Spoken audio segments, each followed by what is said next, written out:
spiral of violence. We've all watched in horror and anguish as we saw so many of our own residents affected deeply, some who are over there still in harm's way.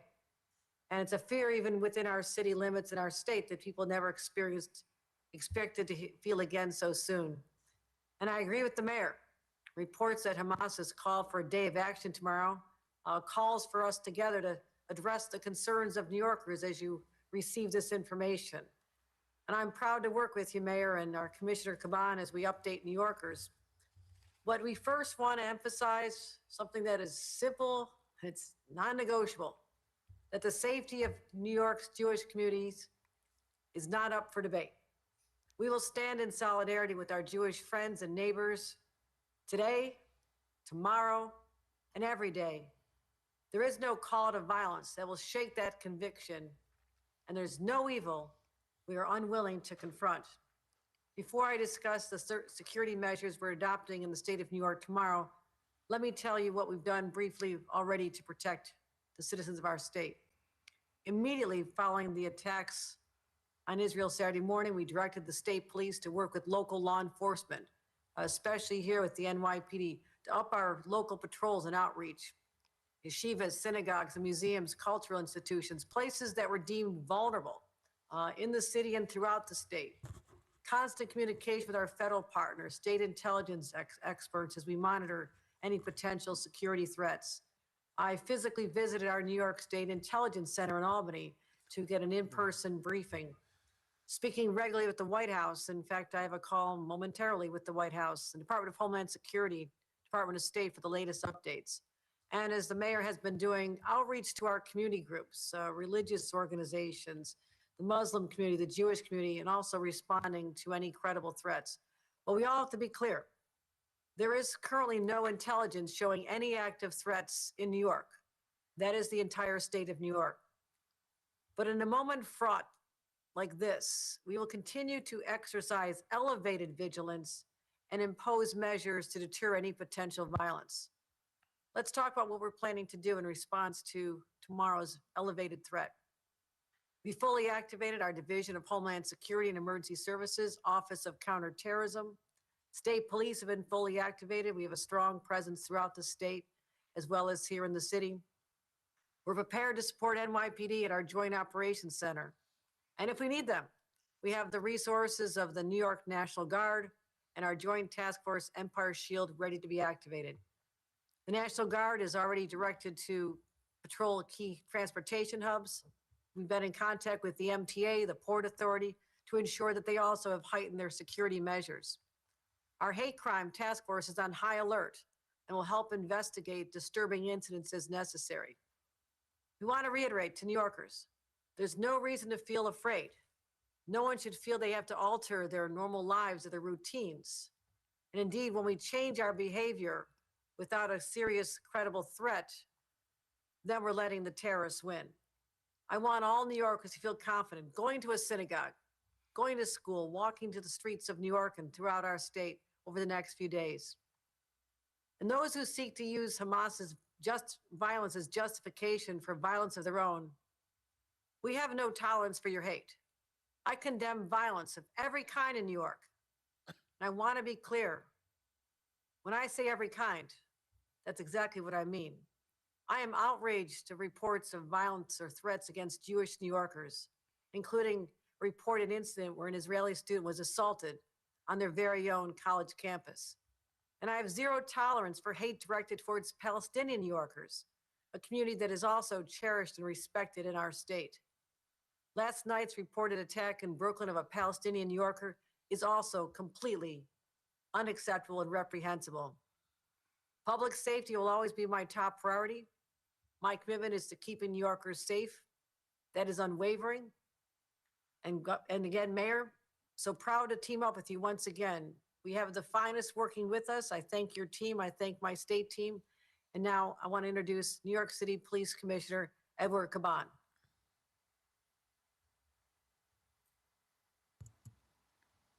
Commissioner Caban, you can unmute your line.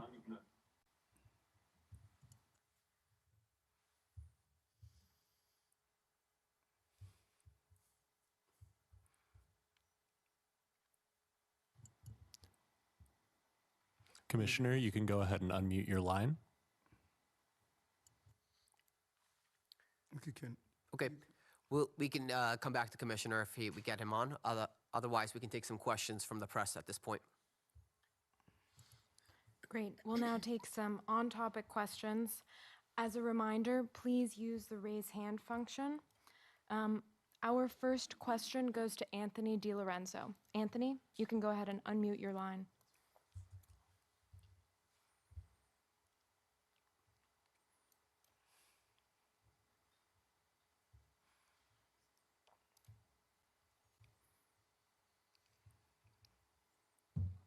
Go to the next one. Anthony, It looks like go ahead. that we have, is there a rabbi on the dais that we can speak with? There's not a rabbi on the dais. We have members of our Jewish leadership here at City Hall, but not a rabbi. And just Okay, maybe from the, and just for note, Anthony, we had a meeting, 2 meetings today. One with our yeshivas, the second with our Jewish leadership, and we just completed one with the Muslim leadership as well in the city. okay, my question then would be to any faith leaders, if there's any concerns specifically in how this call to action is being interpreted by members of the community or possible lone wolves, if there's been any concern from local congregants or people from the community expressing some safety concerns that they have going forward and possibly not wanting to attend Sabbath services tomorrow. So I would point you, Anthony, we had a meeting this morning with leaders from the yeshiva community. We also had a call this afternoon with leaders of a wider group of the Jewish community. We were very clear to them that folks should continue to get their kids to school, that they should go to yeshiva, that folks should feel comfortable going to their congregations and praying. The safest place for them are in school, for our kids especially, are the schools. We have Deputy Commissioner for Intelligence, Weiner here. Might want to talk a little bit more about that. Absolutely. That's an important point. You know, I think what we are seeing in the digital universe, which we do see, is a lot of spin up and a lot of fear. And our message is very clear. New Yorkers and everybody visiting our city should certainly stay vigilant and stay aware, and we always urge that, but really should also stay calm and not alter your daily routines. Out of an abundance of caution, we've surged resources around the city, and people will see that tomorrow. That's important. It's important for deterrence. It's really important to reassure folks that we have this situation under control. And the point of these kinds of messages online, it's very easy from far away to instill fear. And we're not going to fall for that as a city. We're not falling for it as a department. And we are collectively going to work through this. Commissioner Weiner and Commissioner Kinsella, one thing I think that was important that both of you said this morning is you're both mothers and you're both going to be sending your kids to school tomorrow. Absolutely. I'm a mother with 2 children, and I plan on sending my kids, taking my kids to school like I would do any normal Friday to school and dropping them off. And I urge New Yorkers to please feel safe in dropping your kids to school, because we're not going to let anyone fear us into not feeling safe in our own city. Thank you, Commissioners. Thank you. Our next question will go to Chris Sommerfeld.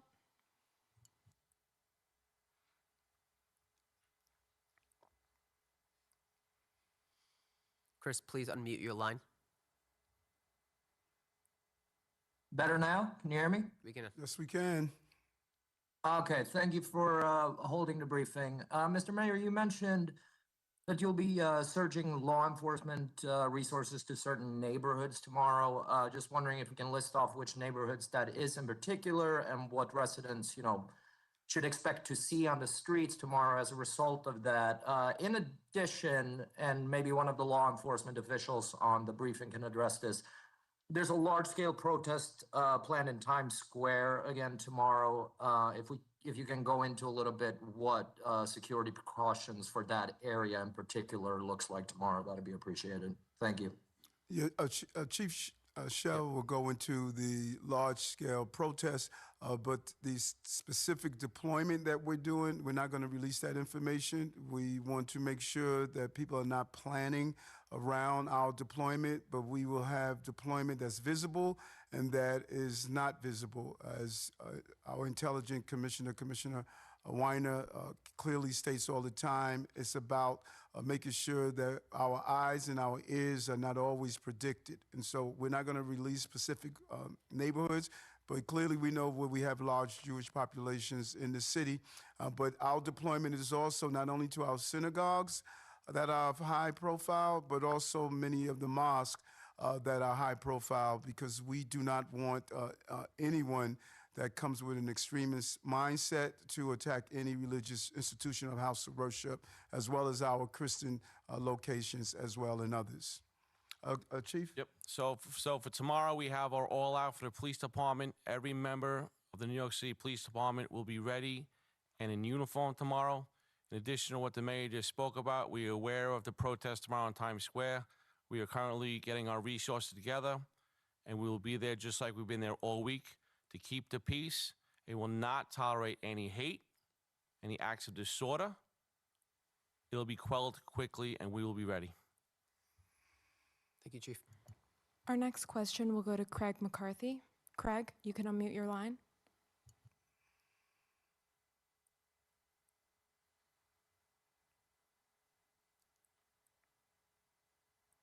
Did any of them speak to you about closing their schools tomorrow? And I know you said that that is the safest place for them, but I just wanted to see if any of them reached that concern level. I have not received any communication from the heads of yeshivas or any of our private schools or any other schools. The DOE will be open as well. As you know, we have a cross-section of different groups. Chancellor Banks has made it clear that we're going to provide the necessary safety with coordination of school safety agents and the NYPD. But in our meeting today, no one indicated with the meeting with the yeshivas that they will be closing their schools. Our final question will go to Katie Honan. Katie, you can unmute your line.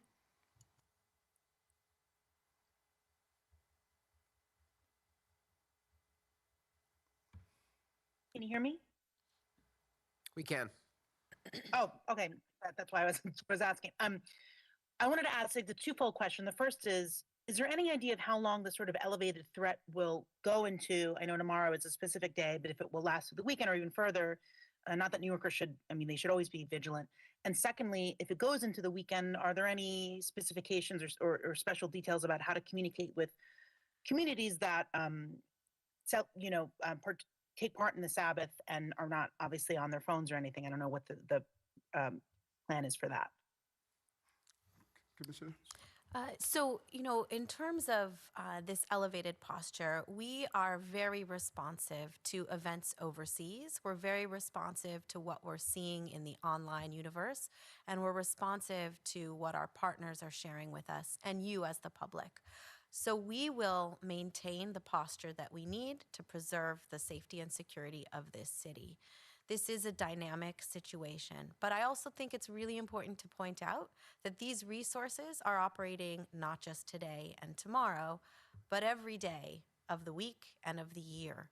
This is a program and a priority for our public safety as a city. So we will continue to monitor for other threats that may emerge, just as we always have done.